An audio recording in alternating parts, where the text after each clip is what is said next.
Bienvenidos oyentes de Radio Sefarada a estas noticias de hoy, unas noticias comentadas por Jorge. ¿Qué tal? ¿Qué tal, Alejandro? Vamos con los titulares. Perla Guagnón, primera mujer presidenta de la Confederación de Sociedades Científicas de España, que agrupa a 40.000 investigadores.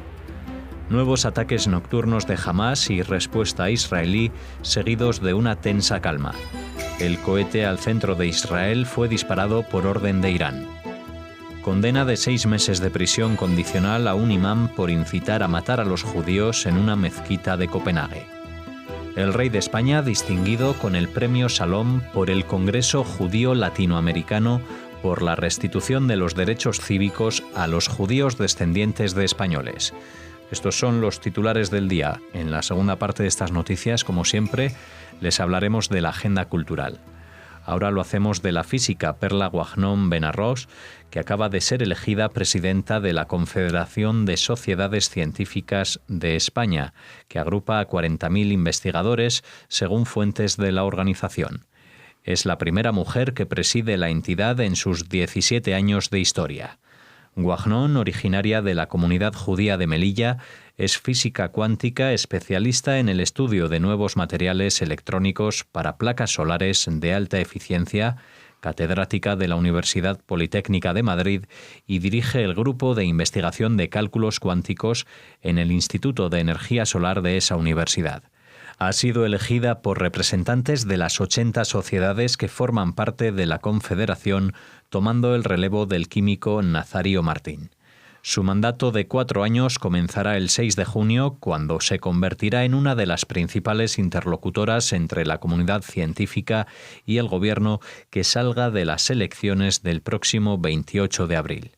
Guagnón se licenció en 1974 en Ciencias Químicas por la Universidad Hebrea de Jerusalén y la Universidad Autónoma de Madrid, donde se doctoró en 1977. Su investigación se centra en el uso de un mineral conocido como perovskita para mejorar la eficiencia de las células solares. La física ha propuesto y patentado una nueva clase de materiales semiconductores sustituidos con metales de transición que presentan muy altas absorciones de fotones en el espectro de la luz solar. Pues como decimos nosotros, Mazal Tov, enhorabuena a Perla Guagnón Benarrós, que es una física muy destacada y que ahora pues su talento no solamente es reconocido en el plano científico, también en el organizativo, porque siendo presidenta de esta confederación, pues será la que tenga que batallar con el próximo ministro de Ciencia que salga de las urnas. Justamente el presidente saliente de esta confederación se quejó que a pesar de que el gobierno de Pedro Sánchez había nombrado justamente a un científico al frente del tema de ciencias y universidades, como el astronauta Pedro Duque, pero al final no se hizo absolutamente nada. O sea que van a tener que seguir exigiendo, entre otras cosas, la subida proporcional del PIB para incrementar el presupuesto de investigación, que en España es muy, muy bajo. Una tensa calma vuelve a reinar en el sur de Israel y en la Franja de Gaza tras otra noche de lanzamientos de cohetes y bombardeos aéreos de respuesta, en tanto que el servicio de trenes y las clases escolares han sido reactivados en todas las comunidades del sur del país. Un diario saudita informó que Hamás llegó a un acuerdo de calma a cambio de calma, pero que las conversaciones colapsaron cuando Israel insistió que debía detener todo tipo de protestas y acciones violentas. Hamás puso como condición para aceptar esa demanda que se levante el bloqueo a la entrada de armamentos con mayor poder de destrucción al enclave. La noche del martes al miércoles fueron lanzados 2 cohetes contra la ciudad y el parque industrial de Askelon, ambos interceptados por la batería antimisiles Cúpula de Hierro sin que se registraran heridos. En respuesta, Israel bombardeó varios blancos vinculados con Hamás, incluido un complejo militar y una fábrica de armas. Según ha trascendido, el reciente disparo de un cohete hacia el centro de Israel en la madrugada del lunes se produjo por orden directa de Irán, aunque los palestinos alegaron que el cohete se disparó por error o por culpa del clima. Al parecer, Hamás estimó que Israel no saldría a una operación significativa en Gaza 2 semanas antes de las elecciones y por eso apostaron a que Netanyahu no ordenaría fuertes ataques mientras se encontraba en Washington. Bueno, Netanyahu ya ha vuelto de Washington. Hay quienes dicen que en realidad la respuesta militar israelí a estos últimos lanzamientos de estos 2 cohetes en la noche del martes al miércoles, pues fue bastante contundente, pero dista mucho de un operativo militar a gran escala. Esto es, sigo sosteniendo la teoría que expuse el lunes, diciendo de que a pesar de lo aparatoso que fue el lanzamiento del misil que llegó hasta el Moshav en el centro del país, y que ahora, pues, según ha trascendido, fue lanzado por orden directa de Irán, la respuesta iba a ser comedida. O sea que aunque se estén atacando objetivos, Israel, antes de atacar, está avisando por teléfono y por otros medios a los habitantes de la zona, diciéndoles el objetivo concreto que van a atacar y dentro de cuántos minutos, para que lo despejen y no haya heridos. Es una situación que evidentemente los medios españoles y en general de habla hispana no suelen reflejar, pero es el hecho de que se hayan atacado tantos objetivos militares de Hamás sin que se produjeran heridos se debe a esta situación que ningún ejército que yo conozca del mundo se toma la molestia de avisar para evitar daños colaterales.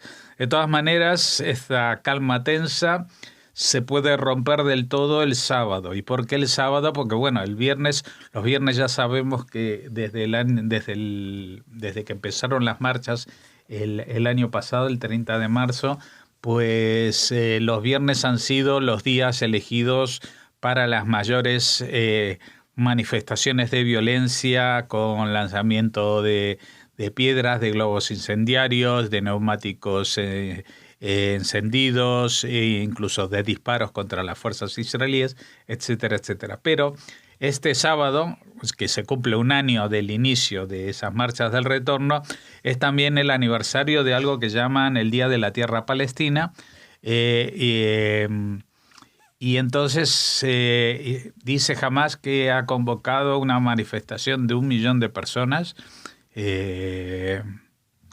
a ver las águilas en la Franja de Gaza. Está muy poblada la Franja de Gaza, y eso, claro, es muy difícil en una situación así de evitar de que haya heridos o incluso muertos, y eso puede disparar la tensión nuevamente. Los máximos implicados en este momento en evitar estos choques parecen ser los intermediarios egipcios, pero tampoco están consiguiendo mucho porque durante esta semana le estuvieron tirando las orejas a los representantes de Hamás, pero sin conseguir, al parecer, demasiados resultados. Un juzgado de Copenhague condenó a 6 meses de prisión condicional a un imán por incitar a matar a los judíos en un sermón pronunciado en una mezquita de la capital danesa. Es la primera vez que se aplica una modificación del Código Penal introducida en enero de 2017 que castiga a los religiosos que aprueban actos criminales. El imán que apeló la sentencia se declaró inocente en el juicio y aseguró que sus palabras habían sido sacadas de contexto. El sermón fue pronunciado en una controvertida mezquita a la que se ha vinculado con el movimiento islamista Hizb ut-Tahrir, una organización que aboga por la creación de un gran califato islámico en Asia Central y que ha sido prohibida en varios países europeos como Alemania y Rusia, pero que es legal en Dinamarca. Bueno, a ver si este tipo de incitaciones en las mezquitas se acaban incluso en Dinamarca, o que revisen realmente la situación de este movimiento islamista, si tiene cabida en un país democrático, la llamada a la masacre, ¿no? A matar judíos. Es una cita del Corán muy utilizada por los movimientos islamistas radicales y que en esta ocasión fue pronunciada pues por el propio imán. Él dice que sacado de contexto, bueno, pero no sé cuál es el contexto adecuado para leer un sermón que dice que hay que matar a los judíos. El rey de España ha sido distinguido por el Congreso Judío Latinoamericano por su trabajo por la restitución de los derechos cívicos a los judíos descendientes de españoles. El acto tuvo lugar en Buenos Aires, donde se encuentra de visita Felipe VI. El premio Salom es un reconocimiento que el Congreso ha establecido para galardonar a aquellas personas u organizaciones que se destaquen en sus esfuerzos en la construcción de la paz. En este caso, se eligió distinguir el trabajo del rey por la reposición de la nacionalidad española a los descendientes de aquellos judíos que fueran expulsados del Reino de España en el siglo XV. Esto representa una justa restauración de los derechos y orígenes de innumerables judíos alrededor del mundo. En 2008 esta distinción fue entregada a la expresidenta de Chile, Michelle Bachelet, en reconocimiento a su incansable apoyo político a los valores de la democracia y los derechos humanos. En 2012, el exmandatario colombiano Juan Manuel Santos recibió el premio Salom por sus esfuerzos para la pacificación de los pueblos, utilizando el diálogo como herramienta tanto en Colombia como en el exterior. En 2016, el reconocimiento fue para el entonces presidente de Paraguay, Horacio Cartes, por sus esfuerzos para construir un país con respeto pleno por las minorías. Sí, me imagino que en algún caso, y estoy pensando en el premio que le dieron a Michelle Bachelet, igual 11 años después ya lo miran con un poco de autocrítica, ¿no? Diciendo, hicimos bien en premiar a esta persona por los valores de la democracia y los derechos humanos, cuando ahora mismo no condena la situación en Venezuela, etcétera, etcétera. Bueno, eso es agua de otro costal, o harina de otro costal, mejor dicho, y también es harina de otro costal para el rey Felipe VI, que esta semana se ha visto mezclado en la petición del presidente mexicano para pedir perdón por la conquista del continente americano. Pues los judíos del mundo estamos muy agradecidos, aunque este premio no es exactamente al propio rey, ni siquiera a la monarquía, sino al país España, representado por su jefe de Estado, porque esta ley fue aprobada por unanimidad en el Congreso de los Diputados. Yo estuve en ese momento histórico en que todo el mundo en España se puso de acuerdo para votar algo. Y me parece que es algo muy, muy excepcional en nuestros días. Desde luego histórico es. Estas son las noticias, la primera parte. Volvemos ahora con la agenda cultural.